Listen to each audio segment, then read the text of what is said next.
Really? He's just talking away. He has so much to say to you guys.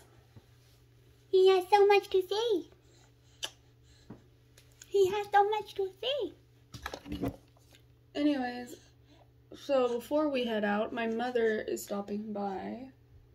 So that's what she was calling about. She wanted to know what we were doing. But okay. So I got rid of my mistake the best I could without taking the rest of my lipstick off and the rest of my makeup. So it still looks kind of tragic, but it's okay. It looks like I got a really bad lip filler done. And I only have myself to blame because I really could have done without the lip liner. Because I already have natural big lips anyway. So it's all natural. I'm really not in a good mood. I'm just trying to force myself to be in one.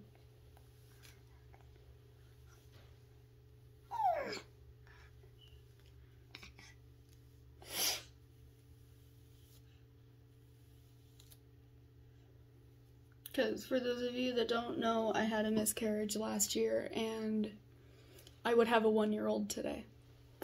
So, yeah, today was your sibling's birthday. We say sibling because we don't know what the gender was. It was too little to tell. Really? Really? But yeah, today was the estimated due date.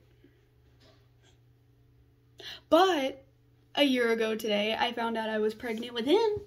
So it's kind of like, you know, bittersweet, being sad about somebody that was supposed to be born and then getting happy because I'm pregnant again. To be honest, I was really nervous about losing him too.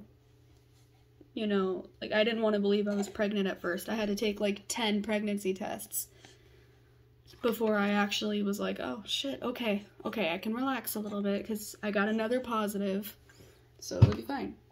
It's like, I knew I was pregnant from the first positive, and I wasn't in denial, like, no, I don't want to be. I was just like, you know, is my baby okay? Am I still pregnant? Am I still pregnant? Like, am I still okay? And I was. Every test came back positive. And each positive came back faster than the last one. And then finally, I told my ex, I was like, something doesn't feel right. I don't feel pregnant today. And he's like, you're pregnant, babe. It's fine. It's okay. And I was just like, no, like, we have to go to the dollar store. We have to take a pregnancy test. And he was like, okay, fine. Because I was really starting to panic. I was really starting to have a panic attack. And he was like, if you keep freaking out, you will have a miscarriage. And I was like, how do we know I didn't already have one again? So he was just like, okay, fine, I will buy you another pregnancy test. And if and when it comes up positive, let it be the last one, okay? And I was like, okay. So then, he bought one. Really? Do you remember this? Do you remember hearing that conversation? Do you remember that? Really? Really? So,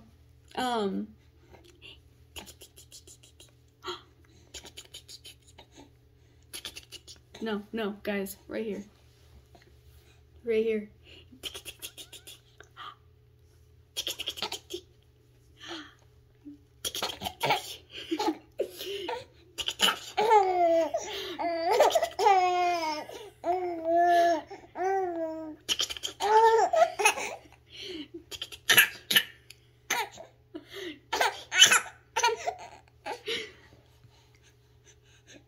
But yeah, so,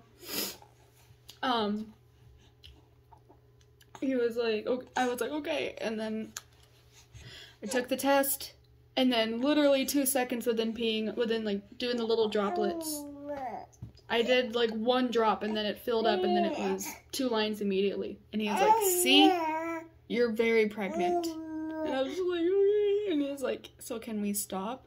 Yeah. Okay. We had a sonogram today anyway. Like, you're fine. You could have just held on until the sonogram. And I was like, oh. And then that was the day that we did the video with him. That's for that 10-week sonogram video that's up on YouTube.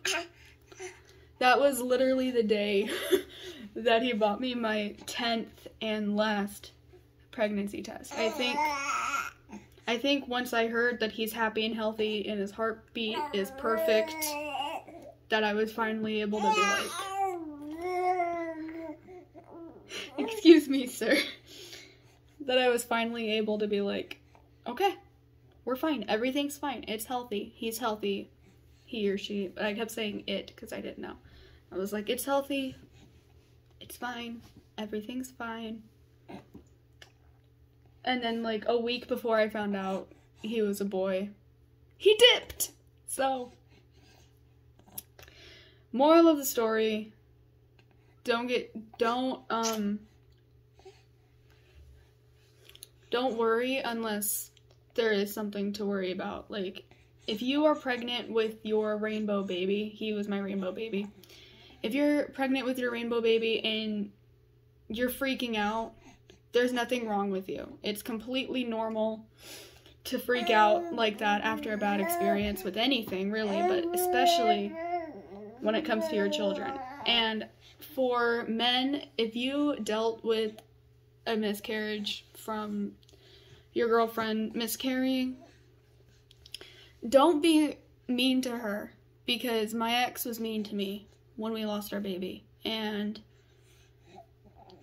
you know, he didn't really understand what I was going through until months later, when his stepmom was like, she's going through a lot losing that baby, and, you know, you being mean to her does not help her at all. And then he finally said, okay, babe, come here, I'm sorry for being so mean to you. But I think psychologically, what happens with the baby daddies is that they need someone to blame, so they blame the mothers. They blame their girlfriend for miscarrying their baby, like it's their fault, because that's just how they are. But listen, do not blame the girlfriend. Do not blame the wife, because sometimes you can do absolutely everything right, and they just don't make it. And it's fine. It's not fine, but it's how it happens. Sometimes your body's just like, I don't want to carry this baby anymore, and it happens, and there's nothing you can do about it. And fellas, believe me when I tell you, she already blames herself. Even if she knows deep down that it's not her fault, she already blames herself. And she needs you as her support. She needs you for her rock. She needs you for, she needs you. And you're sitting there being mean to her and making her feel even more like it's her fault, when I can assure you ladies that it's not.